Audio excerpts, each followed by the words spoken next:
তৃতীয় Bangladesh day parade উপলক্ষে ব্যাপক প্রস্তুতি নেওয়া হয়েছে। আগামী 17 মে নিউ ইয়র্কের জ্যাকসন হাইটসে এই প্যারেড অনুষ্ঠিত হবে।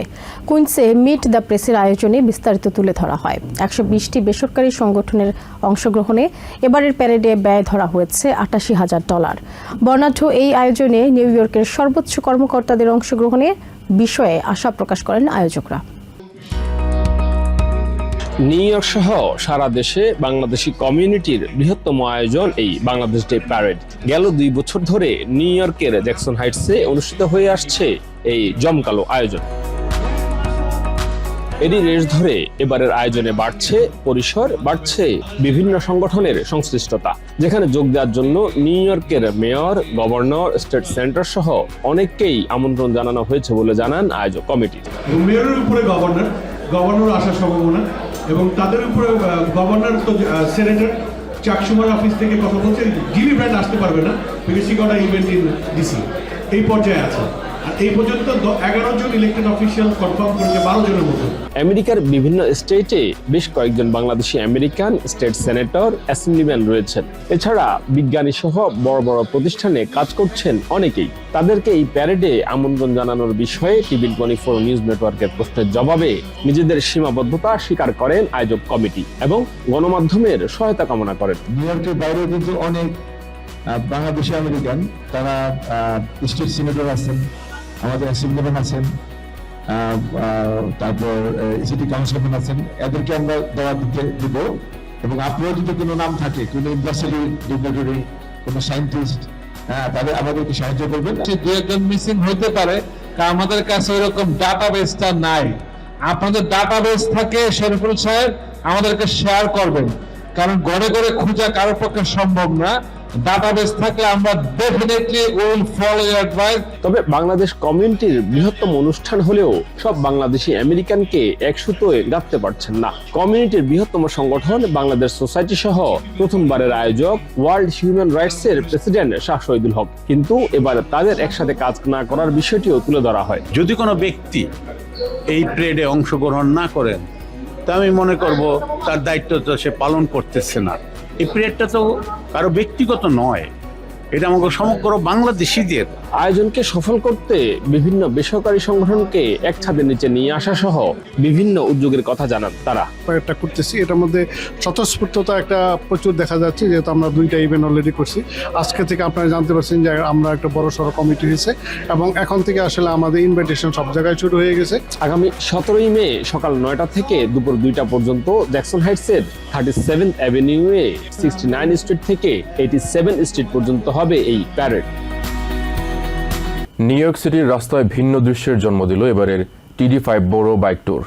হাজারো সাইক্লিস্টের সঙ্গে একই ছন্দে প্যাডেল ঘুরিয়ে আলোচনায় এসেছেন মেয়র জোরান মামদানি। শুধু আনুষ্ঠানিক উপস্থিতি নয়, পুরো 40 মাইল পথ সাইকেল চালিয়ে অংশ নেওয়ার মাধ্যমে তিনি নেতৃত্বের এক ভিন্ন দৃষ্টান্ত স্থাপন করেছে। Good morning, everybody. It is such a pleasure to be back at the 5 Borough Bike Tour. New York সিটিতে অনুষ্ঠিত জনপ্রিয় সাইক্লিং ইভেন্ট TD5 বড় বাইক ট্যুরে অংশ নিয়ে নতুন দৃষ্টান্ত স্থাপন করেছেন mayor Zoran Mamdani. I'm so excited today to apparently be making some history as the first sitting mayor to be riding with you for the whole way. রবিবার তিনি পুরো 40 মাইল পথ সাইকেল চালিয়ে সম্পন্ন করেন, যা কোনো বর্তমান মেয়রের জন্য প্রথম ঘটনা হিসেবে উল্লেখ করা হচ্ছে। ইভেন্টের শুরুতে বক্তব্য দিতে গিয়ে মামদানি বলেন, এই ট্যুর শহরের প্রতি ভালোবাসা এবং সাইক্লিং সংস্কৃতির প্রতীক হিসেবে প্রায় 5 দশক আগে শুরু হয়েছিল। তিনি জানান তার প্রশাসন শহর জুড়ে নিরাপদ ও সহজ সাইক্লিং ব্যবস্থা গড়ে তুলতে কাজ করছে, যাতে সব 5টি বড়তেই মানুষ স্বাচ্ছন্দ্যে চলাচল করতে পারে। I'm so excited to be here along with a number of administration leaders, including our DOT commissioner, partnering in making it easier to be a cyclist across this city. প্রায় 32,000 সাইক্লিস্ট এই আয়োজনে অংশ নেন, যা বিশ্বের সবচেয়ে বড় চ্যারিটেবল সাইকেল রাইড হিসেবে পরিচিত। বাইক নিউ ইয়র্কের উদ্যোগে আয়োজিত এই ইভেন্ট থেকে প্রাপ্ত অর্থ সারা বছরব্যাপী বিনামূল্যের সাইক্লিং শিক্ষা কার্যক্রমে ব্যয় করা হয়।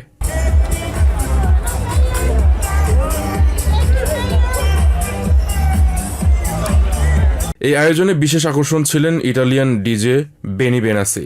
তিনি নিজের সাইকেলে মোবাইল ডিজে সেট নিয়ে অংশ নেন এবং নতুন অ্যালবাম উদযাপন করেন।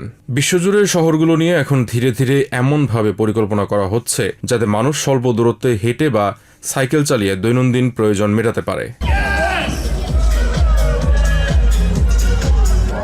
বিশেষজ্ঞরা বলছেন এতে গাড়ির উপর নির্ভরতা কমে, দূষণ কমে যায় এবং জনস্বাস্থ্য উন্নত হয়। প্রেসিডেন্ট ডোনাল্ড ট্রাম্পের বিরুদ্ধে ওয়ার পাওয়ার্স অ্যাক্ট লঙ্ঘনের অভিযোগ প্রত্যাখ্যান করেছেন acting attorney general Todd Blanche. রবিবার এনবিসি নিউজকে দেওয়া সাক্ষাৎকারে তিনি দাবি করেন ট্রাম্প প্রশাসন আইন মেনেই সবকিছু করছে। এছাড়া সাবেক এফবিআই ডিরেক্টর জেমস কমির বিরুদ্ধে যথেষ্ট তথ্য প্রমাণের ভিত্তিতেই তাকে অভিযুক্ত করা হয়েছে বলে দাবি করেছেন ব্ল্যাঞ্চ। অন্যদিকে Democratic congressman Jamie Ruskin justice ডিপার্টমেন্টের রাজনৈতিক প্রতিহিংসামূলক কর্মকাণ্ডে গভীর উদ্বেগ জানিয়েছেন। ইরানের বিরুদ্ধে যুদ্ধ পরিচালনায় প্রেসিডেন্ট ডোনাল্ড ট্রাম্পের যুদ্ধের ক্ষমতা সংক্রান্ত আইন লঙ্ঘনের অভিযোগ প্রত্যাখ্যান করেছেন acting attorney general Todd Blanche. তিনি দাবি করেন ইরানের সঙ্গে বর্তমানে একটি কার্যকর যুদ্ধবিরতি বহাল রয়েছে, দেশটির বিরুদ্ধে এখন কোনো যুদ্ধ চলছে না। তাই ওয়ার পাওয়ার্স অ্যাক্ট লঙ্ঘনের অভিযোগ ভুল বলে দাবি করেন তিনি। টড ব্ল্যাঞ্চ দাবি করেন প্রশাসন আইন মেনেই সবকিছু করছে। সাবেক এফবিআই ডিরেক্টর জেমস কমির বিরুদ্ধে আনা অভিযোগ প্রসঙ্গে ব্ল্যাঞ্চ স্পষ্ট করেন এটি কেবল সামাজিক মাধ্যমে একটি পোস্টের ওপর ভিত্তি করে নয়, বরং 11 মাসের দীর্ঘ তদন্তের ফসল। অভিযোগের বিষয়ে বিস্তারিত তথ্য প্রকাশে অপারগতা জানিয়ে তিনি আরও জানান কমির উদ্দেশ্য এবং প্রাসঙ্গিক তথ্য প্রমাণ আদালতে বিচারের সময় জনসমক্ষে আনা হবে। রাজনৈতিক প্রতিহিংসার অভিযোগ নাকচ করে টড ব্ল্যাঞ্চ দাবি করেন জাস্টিস ডিপার্টমেন্ট সম্পূর্ণ স্বাধীনভাবে তাদের কাজ পরিচালনা করছে এবং ন্যায় বিচার প্রতিষ্ঠায় তারা প্রতিশ্রুতিবদ্ধ। হোয়াইট হাউস করেসপন্ডেন্টস ডিনারে প্রেসিডেন্ট ডোনাল্ড ট্রাম্পকে হত্যা চেষ্টার তদন্ত চলমান রয়েছে এবং ভবিষ্যতে আরও নতুন অভিযোগ আনা হতে পারে বলে উল্লেখ করেন তিনি।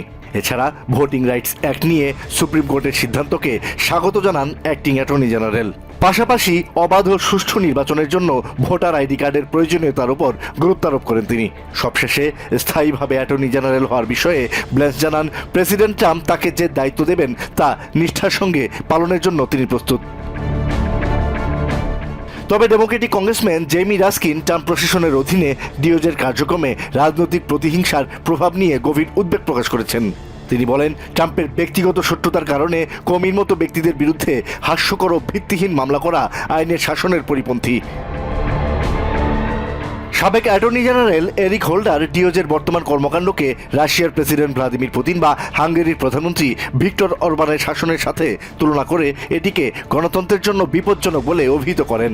জাতীয় নিরাপত্তা বিশ্লেষক মাইকেল ফেইনবার্গও কমিকে অভিযুক্ত করা নিয়ে প্রশ্ন তুলেছেন। তিনি বলেন কমি যদি সত্যি প্রেসিডেন্ট ট্রাম্পের জীবনের জন্য হুমকি হয়ে থাকতেন তবে তদন্তটি 1 বছর ধরে চলার কথা নয়।